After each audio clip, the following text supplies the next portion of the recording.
साथियों नमस्कार। गिरीश चंद पांडे पुनः आपके समक्ष एक ज्वलंत मुद्दे के साथ उपस्थित हुआ हूं और आज का मेरा मुद्दा है आर्टेमिस समझौता। साथियों, जैसा कि आप जानते हैं कि प्रधानमंत्री नरेंद्र मोदी की जून 2023 की अमेरिकी यात्रा के दौरान भारत ने जब से आर्टेमिस समझौते में शामिल होने की घोषणा की है, तभी से यह समझौता चर्चा में है। मोदी की अमेरिकी यात्रा से संबंधित दो वीडियो में मैं पहले ही आपको बता चुका हूं इस समझौते के बारे में, लेकिन मेरे दर्शकों ने इस बारे में कुछ विस्तार से बताने के लिए मुझसे आग्रह किया है। इसलिए उसी क्रम में मैं आज आर्टेमिस समझौते के बारे में थोड़ा विस्तार से आपको जानकारी दे रहा हूं। साथियों, आर्टेमिस कार्यक्रम की औपचारिक रूप से शुरुआत 2017 में हुई थी।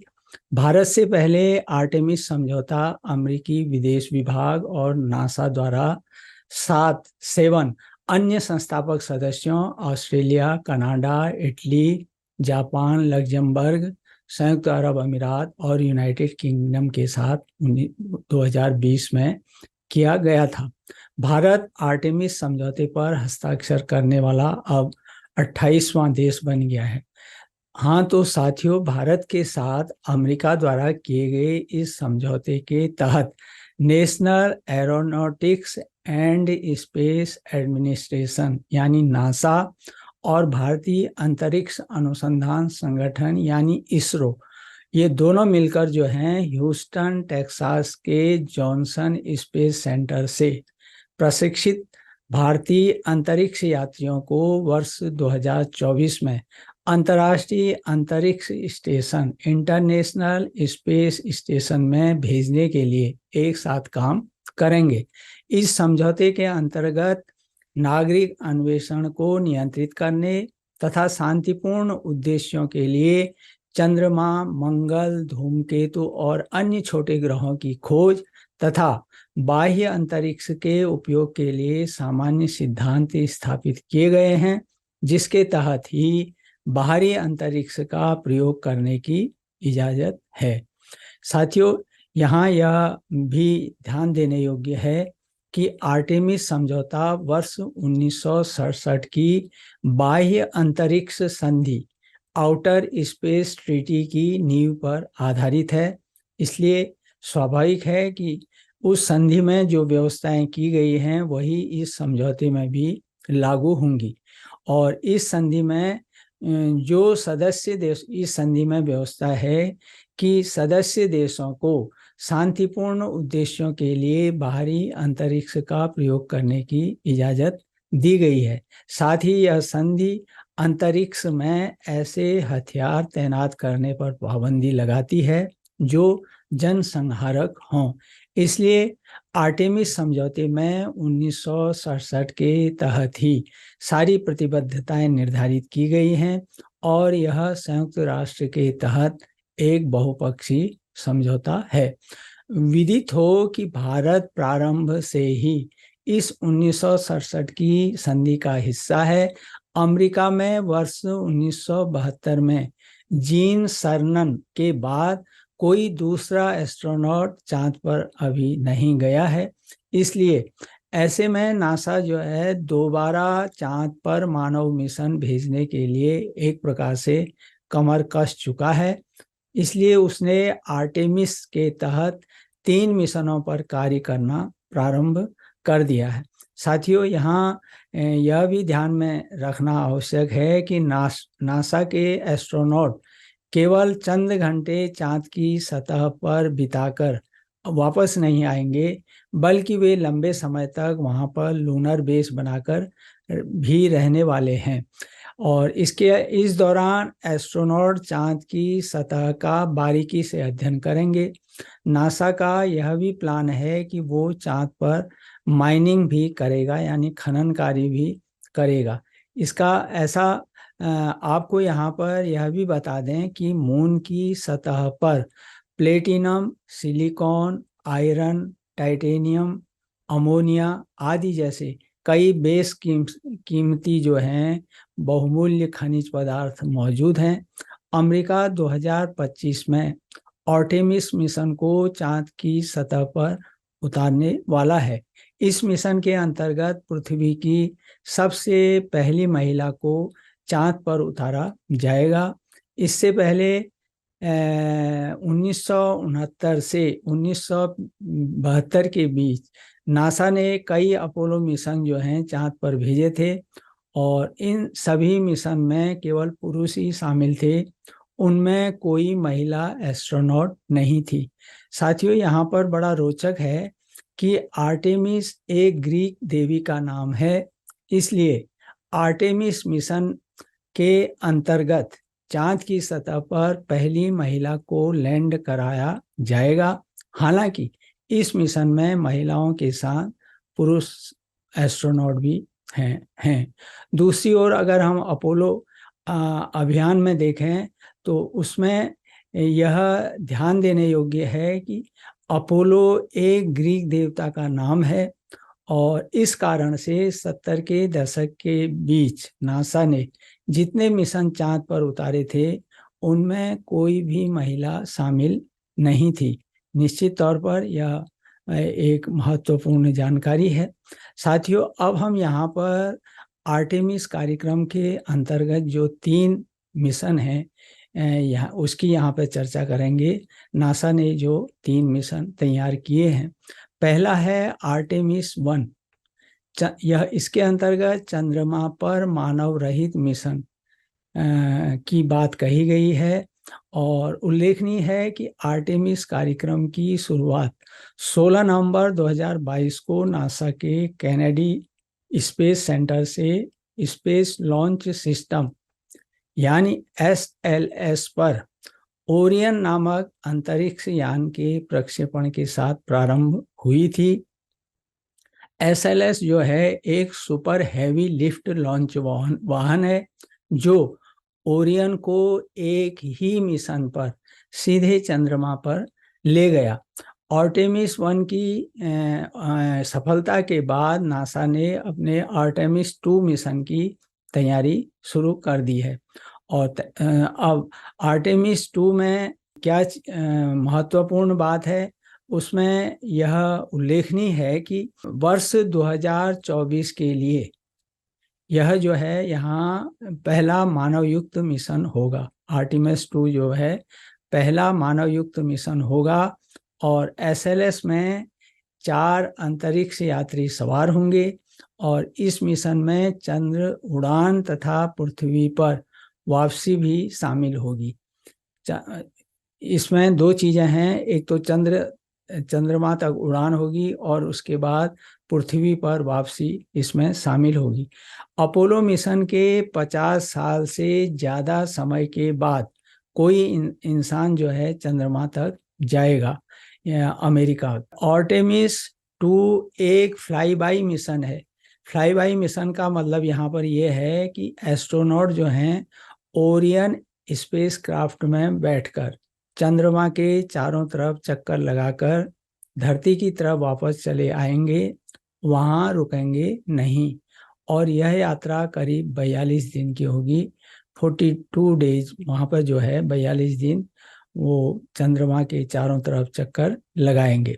इस दौरान यान और एस्ट्रोनॉट करीब 21 लाख किलोमीटर की यात्रा करेगा, 21 लाख किलोमीटर की यात्रा करेगा, और वापस लौटते समय इसकी लैंडिंग जो है प्रशांत महासागर में कहीं पर कराई जा सकती है। इसके अलावा यहाँ यह भी ध्यान में लाना जरूरी है, प्रसंगवश यहाँ यह भी उल्लेख करना जरूरी है कि इन चारों एस्ट्रोनॉट में एक कनाडा के हैं और बाकी 3 अमेरिका के हैं। इसके अलावा यहाँ यह भी गौर करने योग्य है कि कनाडा की तरफ से पहली बार कोई एस्ट्रोनॉट किसी मून मिशन पर जाएगा। तो यह भी एक कनाडा की जो है एक महत्वपूर्ण उपलब्धि हम इसको कह सकते हैं। साथियों, अब आते हैं हम आर्टेमिस 3 पर। इसके तहत क्या व्यवस्था है? इसके तहत 2025 के लिए यह मिशन निर्धारित किया गया है, और यह मिशन जो है मानव अंतरिक्ष अन्वेषण में एक महत्वपूर्ण मील का पत्थर सिद्ध होगा, क्योंकि अंतरिक्ष यात्री चंद्रमा पर लौटेंगे। उन्हें चंद्रमा की सतह पर उतरने के साथ ही चंद्रमा का अधिक व्यापक रूप से अध्ययन करने की अनुमति प्राप्त होगी, यानी वे वहां पर अध्ययन करेंगे, खोज करेंगे। इस मिशन के बाद, मतलब ये जो आर्टेमिस का 3 मिशन है, इसके बाद जो है चांद पर एक आउटपोस्ट बनाने की कवायद भी चल रही है। वर्ष 2029 के लिए लूनर गेटवे स्टेशन, इसको अगर हम सरल शब्दों में कहें तो मानव के लिए पहला अंतरिक्ष स्टेशन की स्थापना की योजना भी बनाई गई है। और इसके जिससे क्या होगा, जिससे अंतरिक्ष यात्रियों को चंद्रमा की सतह पर एक स्थायी आधार यानी परमानेंट बेस स्थापित करने में सहूलियत होगी, और जिसके बाद उनकी मंगल ग्रह की यात्रा को और आसान बनाने में सुविधा मिलेगी।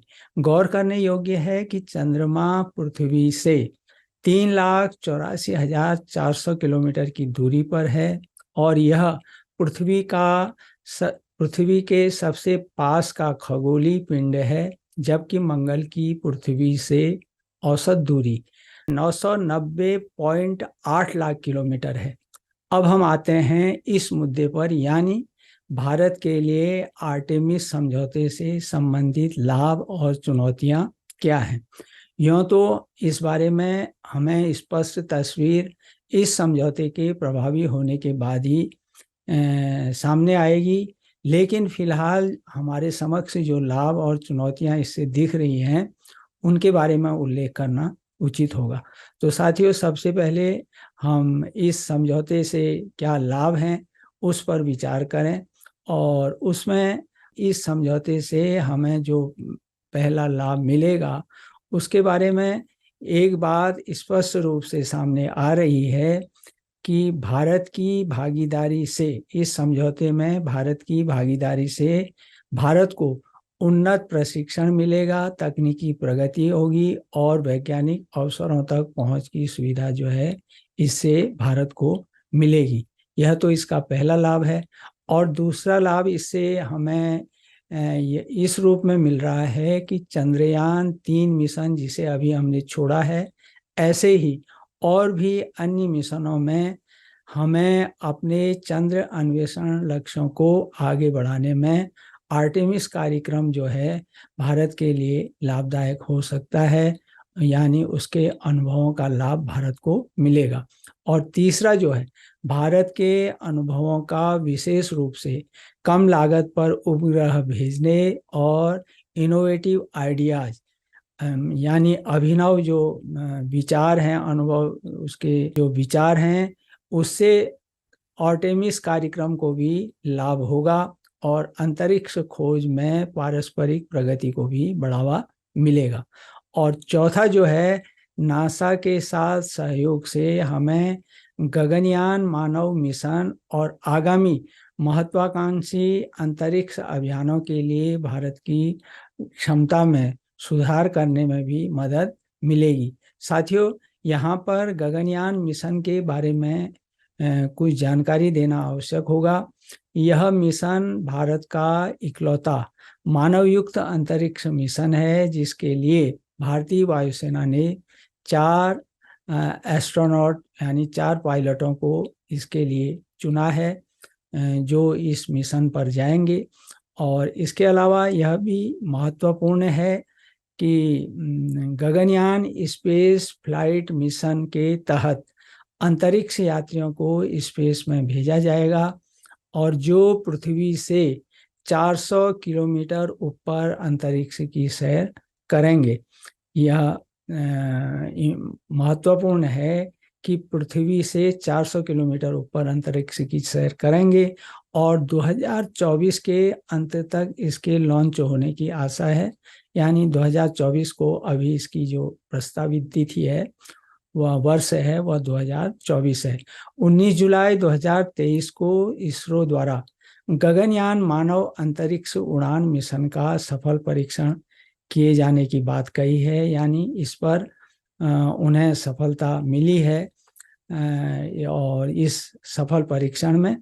और इसरो ने गगनयान के सर्विस मॉड्यूल प्रोपल्शन सिस्टम का सफल परीक्षण किया है, ऐसा भी इसरो ने अवगत कराया है।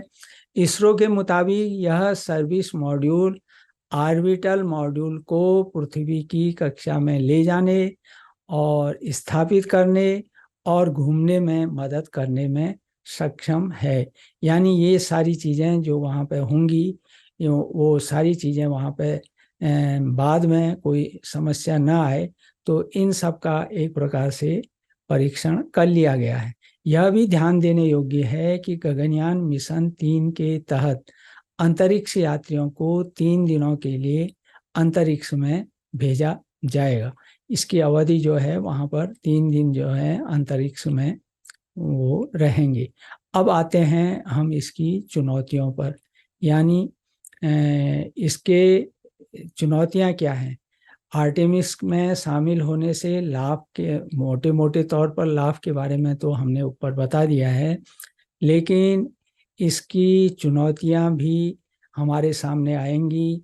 एक प्रकार से अन्य देशों के बीच आशंका भी बलवती होगी, आशंकाओं को भी एक प्रकार से बल मिलेगा। और पहली चुनौती जो है भारत के समक्ष यह आएगी कि कहीं चीन और रूस जैसी प्रमुख अंतरिक्ष शक्तियां जिनके पास चंद्र अन्वेषण की अपनी योजनाएं हैं, वे कहीं यह न सोचने लग जाएं कि भारत आर्टेमिस में शामिल होकर अमेरिकी गठबंधन को हवा तो नहीं दे रहा है। यानी उसकी ये योजनाएं चीन और रूस के विरुद्ध तो नहीं है। उल्लेखनीय है कि चीन और रूस दोनों ही ये देश आर्टेमिस में शामिल नहीं हैं। दूसरी चुनौती जो सामने आने की संभावना है, आर्टेमिस समझौते के उस प्रावधान के संबंध में है जिससे चंद्रमा तथा अन्य खगोलीय पिंडों पर अनियमित अन्वेषण की अनुमति मिलती है। और तीसरी चुनौती जो है भारत के समक्ष वर्तमान एवं भविष्य के बहुपक्षीय अंतरिक्ष समझौते या संधियों के तहत की गई या की जाने वाली प्रतिबद्धताओं और आर्टेमिस समझौते के बीच में जो प्रतिबद्धताएं हुई हैं, उनके बीच संतुलन बनाए रखने की भी एक चुनौती अवश्य होगी। तो ये चुनौती जो हैं, ये चुनौतियां निश्चित रूप से भारत के समक्ष आने की संभावना है। साथियों, ऐसी भी सूचना है कि दूसरे देशों की स्पेस एजेंसियां भी चांद पर जाने के लिए अपने मिशंस की योजनाएं बना रही हैं, अपने मिशन तैयार कर रही हैं।